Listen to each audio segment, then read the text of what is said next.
On this episode of Death Row Stories, a triple murder of unimaginable brutality. This is the one case that truly screamed out for the death penalty. An accused soldier who can't even convince his own lawyer. I thought Tim was guilty as all get out. Until the prosecution's case falls apart. The state's primary witness said, "I feel like I'm sending an innocent man to prison." And a shocking twist makes legal history. Take a deep seat. I got something to tell you.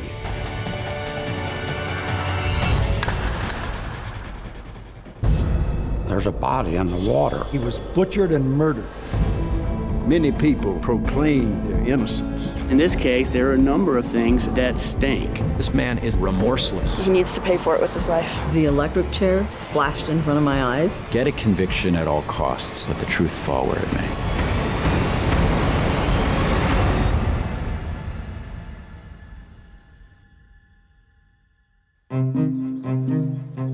Mother's Day, 1985. It was a beautiful morning in Fayetteville, North Carolina.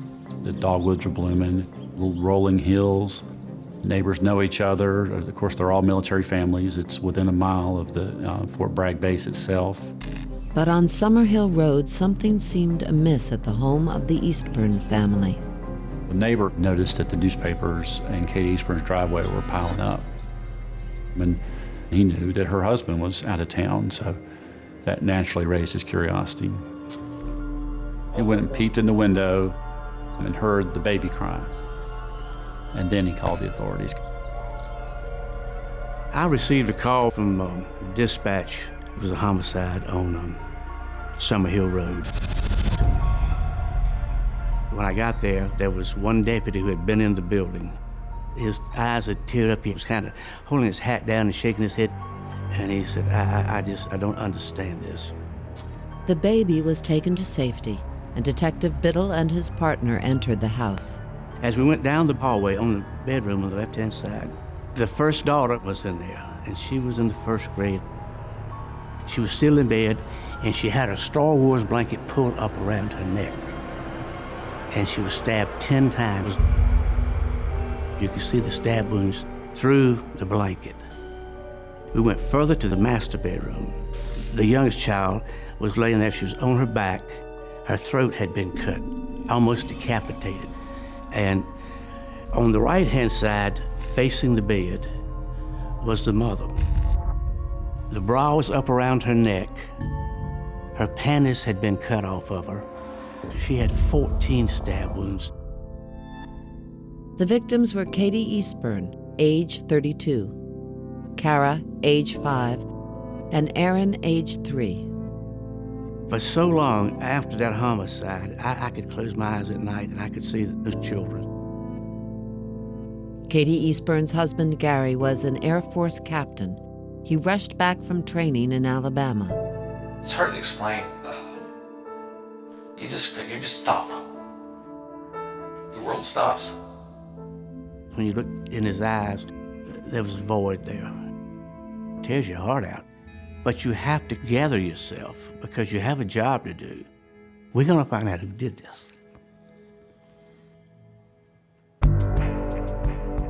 There was evidence all over that house. They found a head hair in Miss Eastburn's bed. They found a head hair on Kara's chest. They found a pubic hair at the scene of the rape. They found fingerprints all over the house. They had bloody footprints. They had a semen sample. They were certain that physical evidence would lead into whoever killed this family. After walking through the house, Gary Eastburn also provided a tantalizing lead. They were going to move to England when Captain Eastburn got done with training in Alabama. The family had decided to sell their dog, so they put an ad out in their local Fort Bragg Bee. And Katie Eastburn wrote a letter to her husband saying a nice man came out Tuesday night and got the dog. We had no idea who it was, but anybody went in and out of that house we wanted to talk to.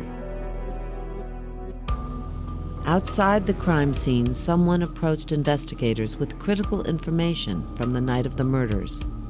There was a young black male named Patrick Cone. He had been coming from his girlfriend's house Thursday night about 2 o'clock in the morning. He saw a big white dude walking down the driveway. He had blonde hair, about 6'2", 6'3", and he had on a members-only black jacket, a stocking cap, and he had a mustache. They passed on the road. This person said, I'm getting an early start this morning. He got into a white Chevette and drove off. I took Pat down to the SBI lab, and they did a composite. And I said, you sure you look like this? I said, this guy's got a black man's nose, and he's got this droopy, lazy eye. And he said, that's what I saw. 6 days after the murders, police put out a call for the man who adopted the Eastburn's dog. Army Sergeant Timothy Hennis, home for lunch with his wife, daughter, and new dog, heard it on the news. Tim Hennis' wife, Angela, said, hey, buddy, that's you. So they immediately packed up and went to the sheriff's department. As I walk into the office, Hennis is sitting there. I stopped right in my tracks, and I look at him, and I look at that composite, and I said, oh my goodness, this is our man right here.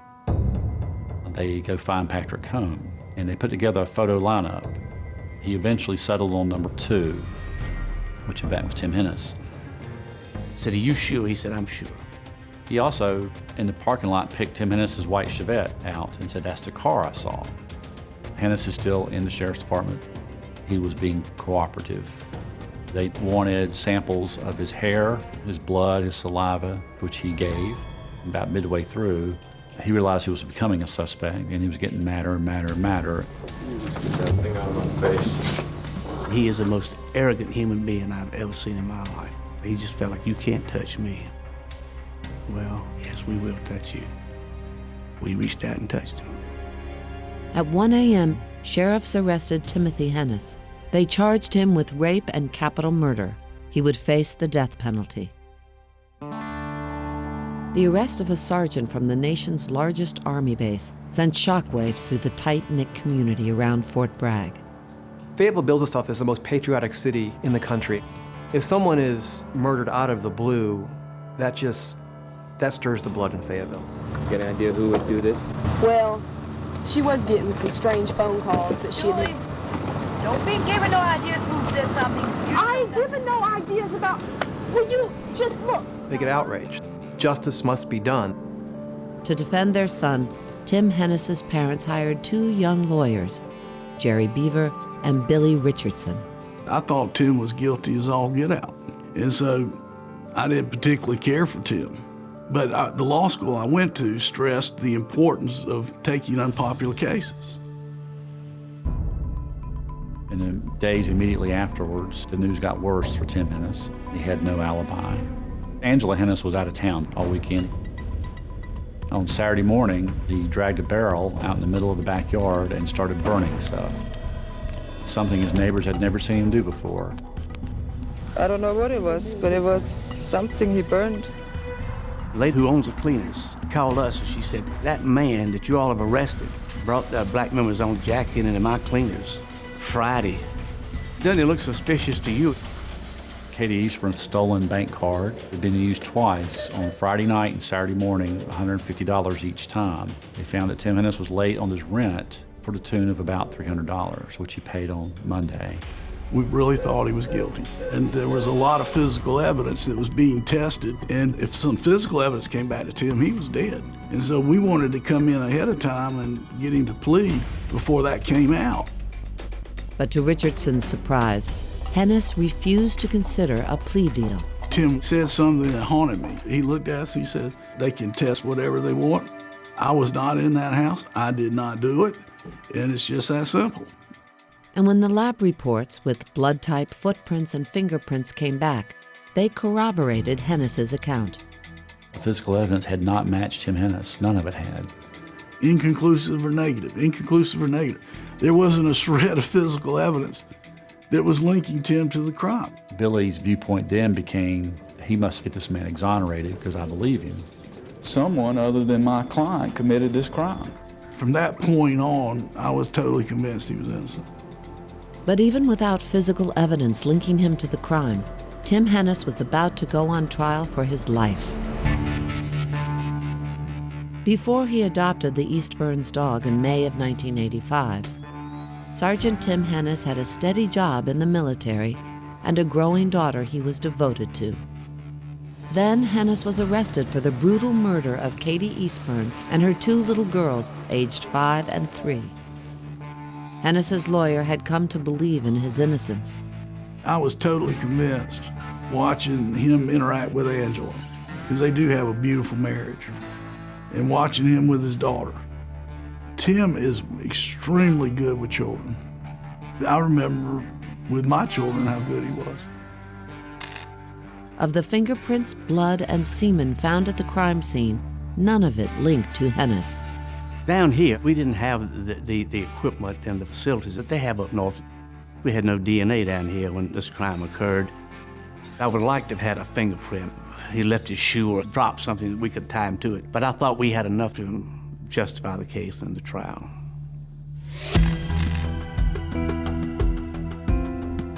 The trial began on May 27, 1986. Everybody wanted in that courtroom. The bailiffs a couple of times had to break up fistfights. The prosecutors called it the show. They wanted to emphasize how gruesome the murder was. So they built a screen that took up the whole wall, and they took slides of Kara and Aaron Eastburn, 5- and 3-year-old girls, on an autopsy table, splayed out with no clothes. Tim is sitting there going, what do I do? If he acts like it's not bothering him, he looks like he's a cold-blooded killer, and if he gets emotionally upset, it looks like he's expressing guilt. What can he do?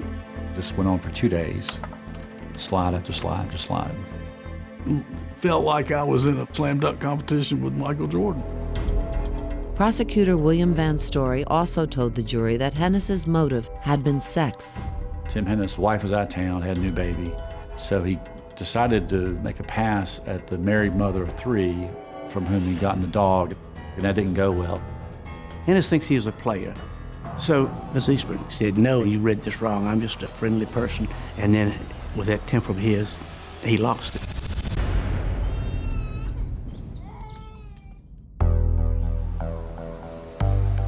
Billy Richardson emphasized the lack of physical evidence to the jury. But prosecutors argued the absence of blood on Hennis's members-only jacket was evidence of his guilt. They kept saying there was no blood because he took his jacket to the dry cleaners. The jacket was a damning piece of evidence. Richardson also undercut eyewitness Pat Cohn, who ID'd Hennis leaving the Eastburn home. Richardson videotaped Pat Cohn during a tour of the crime scene. When you start listening to his story, he's all over the place. I went to the florist and bought my girlfriend some roses. You bought her some roses on a Sunday? No, that wasn't roses. That was some candy. That was some candy. No, what? That was roses. We started asking, are you sure about this? And he goes, well, now I'm out here looking at it. You're right, I probably couldn't have seen what I said I saw. Well, no, I can't say that. But on the witness stand, Cohn cast aside any doubts. Cohn said, these lawyers have been tricking me, they've been pressuring me. I know I've picked out the right guy. Finally, prosecutors presented a surprise witness, a woman who said that 2 days after the murder, she'd seen the killer using Katie Eastburn's stolen bank card. All of a sudden, the state introduced Lucille Cook, the little old lady, who used the card on Saturday morning after the killer did. She had told us she couldn't remember. She said, I didn't tell you the truth first time. There was a big, tall white man, mustache, blonde-headed guy, and he got in that little old tiny white car. That's the man that used the card right before I did. He's pointing at Tim Hennis, and the jury sitting there looking at her. After she testified, I went into the bathroom, just threw up. The jury deliberated for 3 days. It was 4:45 on Friday afternoon, and the jury knocked. He was guilty on 3 counts. He would get the death penalty ×3. Tim Hennis could hear his father sobbing in the courtroom. He'd never heard that before. When that jury said he's guilty, you still had faith that he was telling the truth? Always. Never once. Not a doubt in your mind? No, never. That time I felt like I did work for God. We got our man, and it just felt good. This is the one case that truly screams out for the death penalty.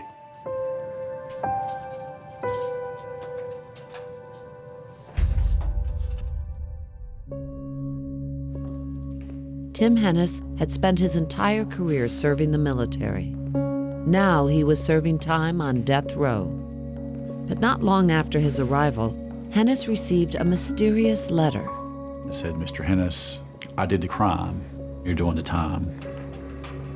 Mr. X." The letter provided no concrete leads, only adding to Hennis's torment.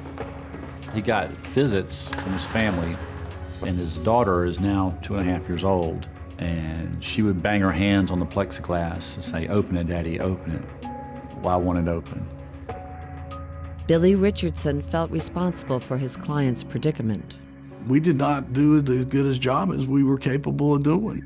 I made up my mind right then and there I was going to become the lawyer I'm supposed to be. And I got off my butt and went to work. Richardson and his partner quickly filed an appeal to the North Carolina Supreme Court. They had to decide what to emphasize, from mishandling evidence to possible perjury. They quickly settled on the photographs. That presentation was thought to have riled up the jury. It was pointed at him over and over. See this picture? He did it. See this picture? He did it. Our state Supreme Court didn't just read the appeal briefs, they got a slide projector and saw the show for themselves. And within 22 days, they said, let's give them another trial. It just broke all of our hearts because we had to call Gary and say, you got to go through this one more time. Billy Richardson reinvestigated every aspect of the case. We were so much better prepared for the second trial. When I started digging, we found how many things we didn't know at the first trial. Richardson began with Hennis's alibi for the night after the murder, when someone used Katie Eastburn's bank card. Tim Hennis had 24-hour duty at Fort Bragg with his unit. He couldn't leave.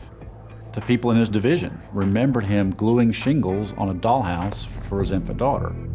But Army paperwork that would have confirmed Hennis's whereabouts had gone missing before the first trial.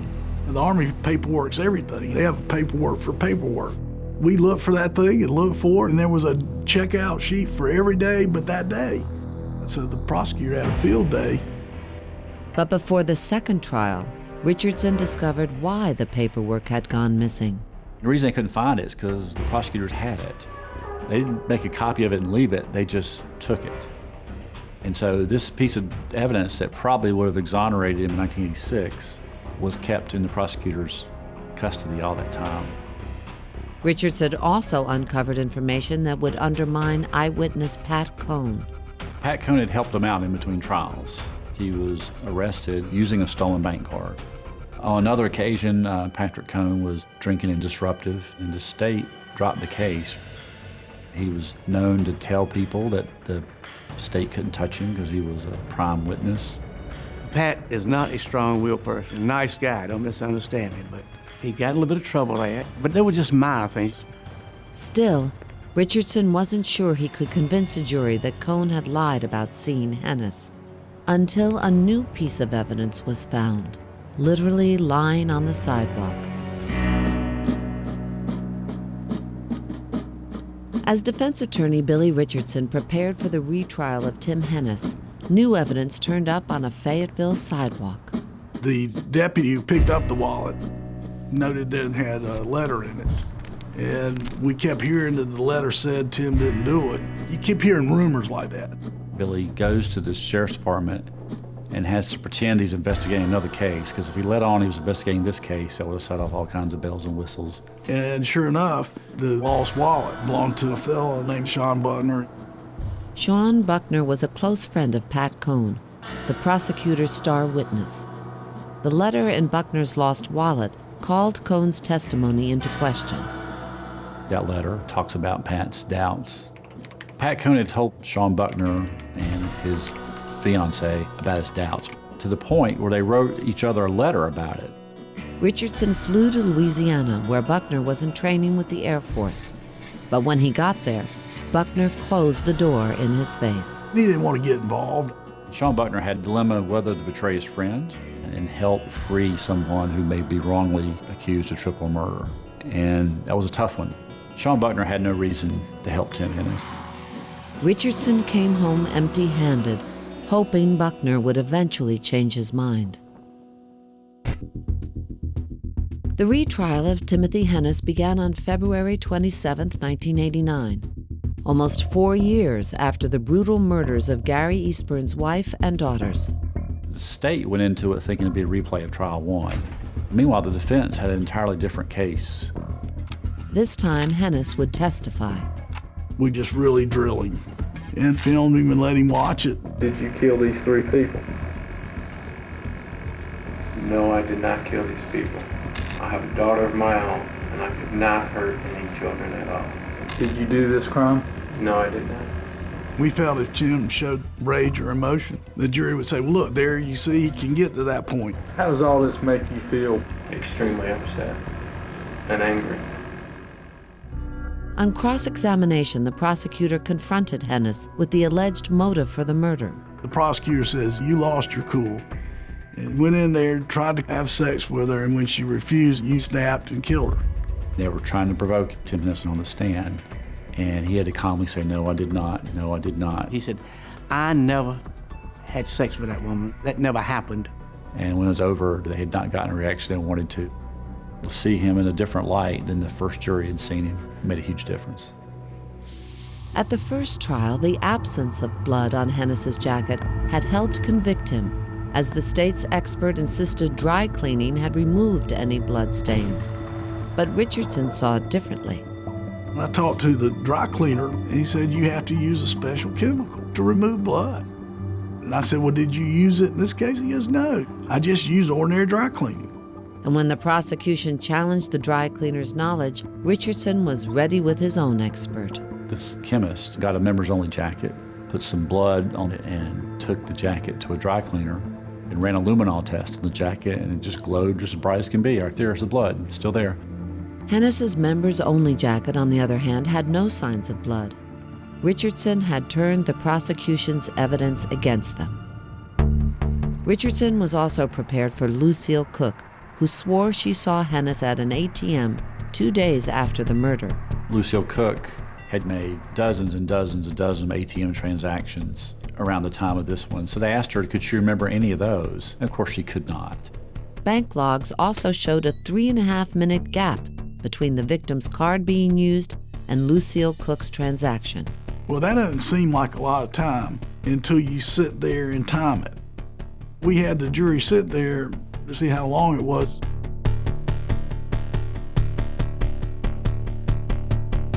It was the longest 3.5 minutes. Why would the killer wait 3.5 minutes till someone sees him? One of the jurors said they got in the jury room and laughed at her. Now it was time for Richardson to go after the state's star witness, Pat Cohn. After some soul-searching, Sean Buckner agreed to testify against his old friend. He testified that Pat Cohn was extremely drunk that night. In addition to that, he had doubts about what he saw. Patrick had told Sean Buckner, I feel like I'm sending an innocent man to prison. But Richardson knew he had to answer one last question. In the back of their mind, the jury's still saying, well, the kid saw something. If it wasn't your client, who was it? So Richardson called his next witness. The back doors burst open, and everyone in the courtroom turned and looked around. The prosecutor says, who is that? That was as close to a Perry Mason moment as I've ever had. The lead detective goes, we're in trouble. Defense attorney Billy Richardson had always wondered if it wasn't Tim Hennis, who did eyewitness Pat Cohn see near the Eastburn home on the night of the murders.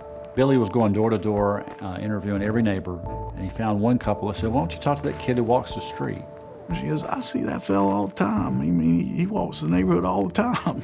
They didn't know who he was, and so Billy did a vigil, became this quest for this mythical figure of the walker. You cannot win your case sitting in your office. So I sat out there for 6 weeks. Richardson even hoped he might find the real perpetrator, but he came up empty-handed. Then, before the second trial, Richardson hired an investigator to renew the search. And finally, they found their mystery man. No murderer, but a high school senior who worked at the local supermarket. A kid by the name of John Ropaw lived down the street from the Eastburns. He was an easy sleeper, And he had a habit of walking the neighborhood on Summerhill Road at 3 in the morning. He was a big blonde kid with a blonde mustache. It just fit. It just fit like a glove. During the retrial, Richardson kept his discovery from the prosecution, timing the mystery walker's entrance for maximum impact. The back doors burst open. Defense calls John Ropi. And at 3:30 in the morning, you couldn't help but think, now could that have been who Patrick Combs saw on the road? Here's another tall white guy, blonde, walking down the street. Oh, it was effective. It was just one of those magical moments in the courtroom. The walker gave that jury a reason to have reasonable doubt. He gave them a reason to say it wasn't Tim. When the walker took the stand, Richardson asked what he wore on his nightly walks down Summerhill Road. He often wore a beanie hat, and he had a members-only jacket, black members-only jacket. After the walker's testimony, the defense moved to have the case thrown out. The defense accused the prosecution of just outright cheating because it turned out the prosecutors knew exactly who John Ropi was. The state had found the guy, and it basically hid him from us. As the jury began deliberating, Richardson told the judge what he'd discovered about the prosecution's conduct. The deputy sheriff went to John Ropi, and they brought him in, and they had him bring his jacket and his hat, and they took it from him and put it into the trunk of one of the detectives' cars, and they returned it to John Ropi after Tim Hennis was on death row. That's exactly the kind of evidence in a close case that could have tilted this the other way in the first trial. We just got plain mad at that point. Get slapped enough where you say, all right, I've had enough of this. It just got more incredible to sit in that courtroom and watch this thing unfold. And I went from thinking he's guilty to I'm not sure a jury is going to be able to find him guilty to he didn't do it and they have to let him go. And then the jury knocked. After deliberating less than 3 hours, the jury announced its verdict. Not guilty on all counts.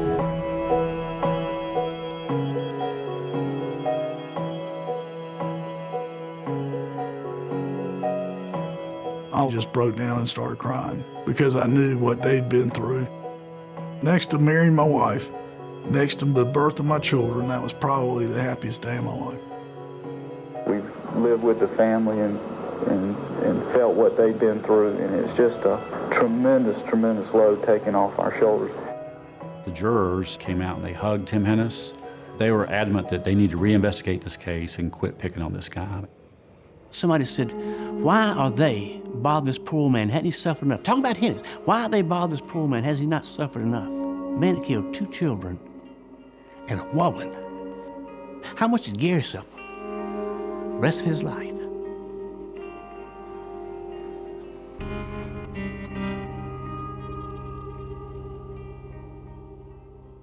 Whether you like it or not, Tim is our client, and if he dies, we live with it.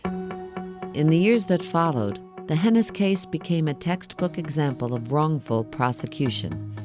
Scott Wisnet's book about the case was even adapted into a TV movie.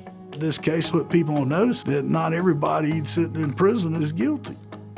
North Carolina now has a commission that actually has released a number of innocent people. Despite all the attention to Hennis's acquittal, the Eastburn murders would go unsolved for another 16 years, until 2005, when Scott Wisnet spoke about the case at a criminology seminar. Fayetteville detective Larry Trotter was in the audience. The premise was that there were all these other unknowns that were out there, people that potentially maybe not have been interviewed, other forms of evidence. If he's innocent, then who's guilty? The state of North Carolina didn't pursue this for 17 years. Why isn't somebody trying to find who's guilty? Somebody was stalking that woman for weeks. Miss Eastburn was writing her husband saying, there's a fool out there following me. I don't like it. What do I do about it? Why isn't that being looked at? Who does it lead to? After Wisnet discussed the evidence, Detective Trotter approached him privately. He said, I just want you to know that the way they investigated this case 20 years ago, we're not like that anymore. And I said, somebody should reinvestigate this case. I think it can be solved now. Technology's improved. And that's how we left it. In fact, Trotter had been assigned by the sheriff's office to review cold cases. We had well over 100 unsolved cases at that time. As I went through the docket, I realized that they had a vaginal swab that was taken from Miss Eastburn during the autopsy. It had never been sent off for testing. When the murder happened, DNA was in its infancy, so the obvious thing to do was to send it off for testing. For over 2 decades, Gary Eastburn had lived without closure for the devastating murder of his wife and 2 daughters. We've done a great injustice to this man. How he stood up or withstood, I just don't know. You just want to do something for me. You want to make sure that you get this solved. In May 2006, the state crime lab contacted the sheriff's department. They'd found a positive match for the DNA. Detective Biddle called Gary Eastburn to tell him the news. I said, "You sitting down?" He said, "Yeah, I want to know why." I said, "Take a deep seat. I got something to tell you." After Tim Hennis was freed from death row in 1989, he didn't know where to turn. You feel very diminished, very worn out, dragged out. Don't have the self-confidence or the reliability you once had. His lawyers told him, get out of the Army. It's just a bad place to be. But if you've been on death row, there weren't a lot of employers who would take that on. The Army had to take him back, so he stayed in. After readjusting to Army life, Tim Hennis built a successful 25-year career in the military. Tim Hennis served in Somalia. He served in Desert Storm honorably. Tim's supervising colonel told me he was without a doubt the best NCO he ever worked with. He retired at 2004. He was good at being a husband and father. He and Angela had a son that they never would have had if he had not gotten his life back together. But Tim Hennis had no idea the Eastburn murder case was about to break wide open. In 2006, a 21-year-old rape kit yielded new DNA results. Detective Robert Biddle called the victim's husband and father, Gary Eastburn, to give him the news. I said, "They got a hit on that DNA." He said, "Well, who is it?" I said, "Hennis." You could have knocked me over the feather when I got that call. Just hit with this wave of emotion. I just like, God, I don't believe it. I was so happy. I mean, I was walking on cloud 9. Defense lawyer Billy Richardson was driving through Mississippi when he heard the news. I said, "Stop the car." And it was just like somebody had taken a 2x4 and hit me upside the head with it. I was convinced that if anybody could ever run an actual DNA on that sample, they would find someone other than Tim Hennis. I believed it in every fiber of my being. But the shocking DNA results led to a pragmatic question. What the heck do you do now? Timothy Hennis had been adjudicated not guilty, and therefore the state of North Carolina was not going to try him again. We fought a Revolutionary War because the King of England could try somebody over and over for the same offense. And our founders put in the Constitution that there will be no double jeopardy in this country. Well, I understand that, but I think there might be certain cases like this. We've got this DNA now that says he was a man who raped this woman and killed her. I think you should be able to. I think somehow the judicial system is going to have to work around that. It was the DA's office who decided to see if the Army is interested in bringing him back off retirement and trying him for the murders. A team of lawyers from the ranks helped evaluate the case for the Army. My personal opinion about why this is important to the military is that the military sent Gary Eastburn for duty in Alabama, and his family was left behind, and they were murdered. I'm sure there was debate within the military. It's high profile, it's controversial, but you had an enlisted person killing an officer's wife. How do you let that go? 2 years after he retired, Timothy Hennis was recalled to active duty. As soon as he returned to Fort Bragg, Hennis was charged with 3 counts of murder. Tim Hennis is the only person in United States history who's been tried for his life 3 times after guilty and not guilty verdicts. I can't comment as to why it has not happened before. However, the legal analysis of it actually was pretty simple. It is honestly well-settled law. Nothing the state does affects what the federal government can do. And they can claim it's under a different jurisdiction all they want. This was the state of North Carolina using the Army to get to what they wanted to do. Plain and simple. With Billy Richardson now on the sidelines, the court-martial of Timothy Hennis commenced on March 17, 2010. The prosecutor's case hinged on the DNA results. The sperm found in the vagina of Miss Catherine Eastburn is the person who raped and slaughtered her and her children, and that's Timothy Hennis's. But when a scandal erupted at the state lab, the DNA evidence against Timothy Hennis would be thrown into question.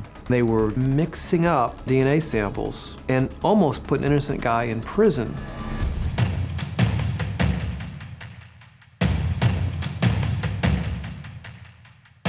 In 2010, Timothy Hennis went on trial for a third time for the murders of Katie Eastburn and her daughters. But a scandal rocked the state lab that identified Hennis's DNA. The lab had been skewing results to help prosecutors. The woman who handled the sample back in the 80s got in trouble for mixing up some DNA samples in another case and almost put an innocent guy in prison. They didn't do a good job of preserving the evidence. 3 people have been arrested for evidence tampering. Hennis's lawyers asked for a postponement to investigate the lab. The judge refused. Meanwhile, military prosecutors found a second smear from the rape kit. They sent it to a new lab, and the results also pointed to Hennis. The medical examiner's slide came back on every marker to the defendant, tested by Army USISL, the crime lab. You had 2 chains of custody. The defense could not attack the slide. For prosecutors, the DNA results swept away all previous doubts. They went back and replayed the first 2 trials, some of the old discredited inferences. Patrick Cohn seeing Timothy Hennis coming down that driveway. The fact that Master Sergeant Hennis took a members-only jacket to the dry cleaners using the ATM card. You had numerous pieces of evidence that tied him to this crime. For Hennis's defenders, the prosecution's case had serious flaws, and their top priority was getting their own evidence in front of the jury. There's a ton of physical evidence in that house that they still can't explain. They found a head hair in Miss Eastburn's bed. It's not Tim Hennis. There's a pubic hair right where the rape took place. What is male DNA doing under Mrs. Eastburn's fingernails that's not Tim's? There is male DNA under the daughter's fingernail, and it's not Tim's. The prosecution and defense agreed on that. Nothing else came back to Timothy Hennis. Underneath the fingernails, that's not Timothy Hennis's. But what is that vaginal swab? To me, male DNA evidence under a fingernail of a woman who's raped is pretty damaging evidence. Who is it?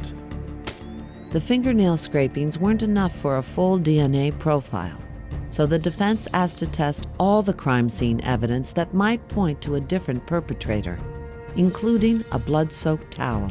Now, whoever had sex with her didn't necessarily kill her, but you can't argue that whoever cleaned up the blood didn't have something to do with it. Let's find out what happened. In the military, if you need a test done, you have to ask the judge to make the Army do it for you. The judge, though, denied the defense's request to test other items. I can't imagine a judge in a civilian court not allowing that. You had the evidence, why not test it? Without DNA results pointing to a different suspect, Hennis's lawyers decided to offer an alternate explanation for the incriminating sperm. At the very end, they threw out there the theory that Tim Hennis had consensual sex with Mrs. Eastburn within a day or so of the homicides. Well, when he said that, you could feel the love leaving that room. I mean, everybody went, I don't believe he said that. I mean, there's certain things you can do in front of a jury, and there's certain things you can't. It would not have been how I would have done it. The 14-person court-martial jury declared unanimously that Timothy Hennis was guilty of murdering Katie Eastburn and her children. Their next task would be to decide whether Hennis deserved the death penalty. When you got a man that for 25 years after this occurred did nothing but raise his family, serve in 2 wars, honorably discharged, and still married to the same woman, why are you just going to look and say, that's the monster? He leads prayers to church. He gives cookies to kids. It doesn't make any difference. We're not there to say, how could he do it? We're not there to say, why did he do it? We're there to say, he did it.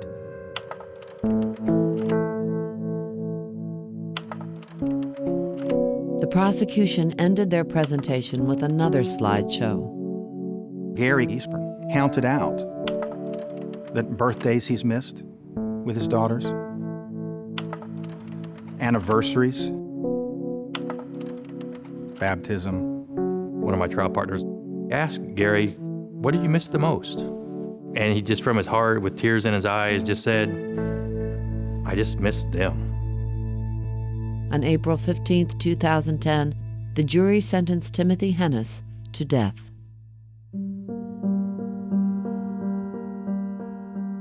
Do I feel vindicated for some things you heard when they got not guilty? When the smiles and smirks you see from certain people? You're damn right I do. Yes, sir, I do. I feel vindicated. Tim Hennis now sits in solitary confinement at Fort Leavenworth, Kansas. His appeals, both in the military and federal courts, could take decades. I still think Tim's innocent. But I'm not his lawyer now, and it would be totally improper for me to sit down and say, all right, Tim, did you or didn't you? I'm dying to have that conversation with him. But how can you put a man to death based solely on one piece of evidence? Our country was formed on the premise that one person wrongfully convicted is a grave injustice. Now, I don't know what the outcome of this is going to be, but this is a good case. I knew we were right. I think it's a good system.